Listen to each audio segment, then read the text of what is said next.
Assalamualaikum warahmatullahi wabarakatuh. Sebelumnya perkenalkan, nama saya Umi Saadah dari Prodi Manajemen Dakwah semester 4B.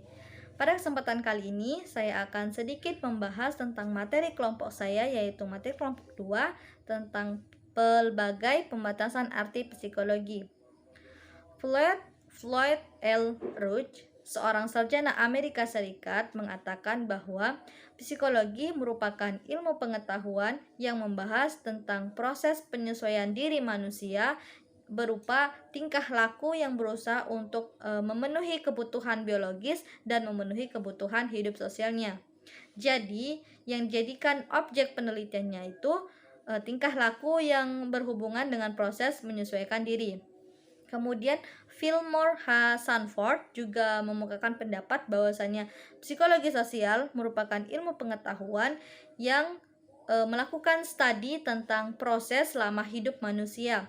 Studi tersebut merupakan usaha untuk mencari hukum-hukum atau serta aturan-aturan yang nampak dalam interaksi seseorang dengan sekitarnya.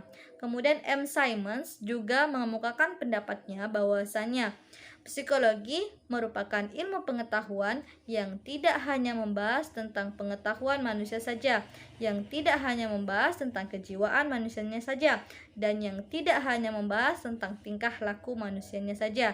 Namun psikologi juga membahas tentang pengalaman, kegiatan rohani, tingkah laku yang berhubungan dengan sikap responsif dan serta penyesuaian diri terhadap lingkungan sekitarnya.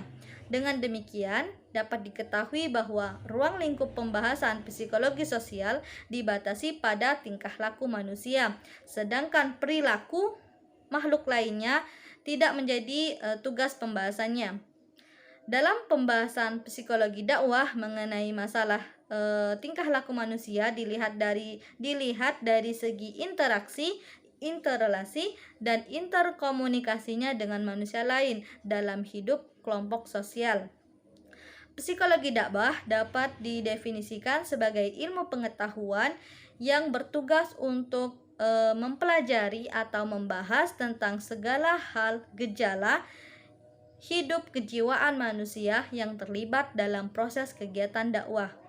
Karena psikologi dakwah merupakan psikologi praktis atau psikologi terapan, maka dalam hal ruang lingkup pembahasannya itu berada dalam proses kegiatan dakwah. Kemudian dalam proses kegiatan dakwah itu terdapat proses cybernetik, di mana proses tersebut kalau bisa diceritakan tentang bagaimana seorang dai menyampaikan materinya atau memberikan input kepada para mad'u, kemudian materi tersebut didengar dan diterima atau throughput. Kemudian dari didengar dan diterima tersebut, materi tersebut dapat membuat sang mad'u melakukan perubahan sikap dan perilakunya. Jadi ketika dai menyampaikan materinya, memberikan input, kemudian throughput diterima oleh para pendengar, kemudian ada outputnya dari para mad'u, maka itulah proses cybernetik. Apabila output tidak sesuai dengan input, maka perlu dilakukan perbaikan.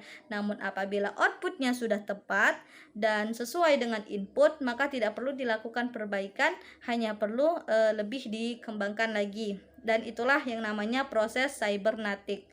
Demikianlah yang dapat saya sampaikan. Semoga apa yang saya sampaikan dapat bermanfaat dan menjadi amal jariah. Amin, amin, amin ya rabbal alamin. Apabila ada tutur kata saya yang salah, saya minta maaf kepada Allah, saya mohon ampun. Akhirul kalam, wallahu muwaffiq ila aqwamit thoriq. Wassalamualaikum warahmatullahi wabarakatuh.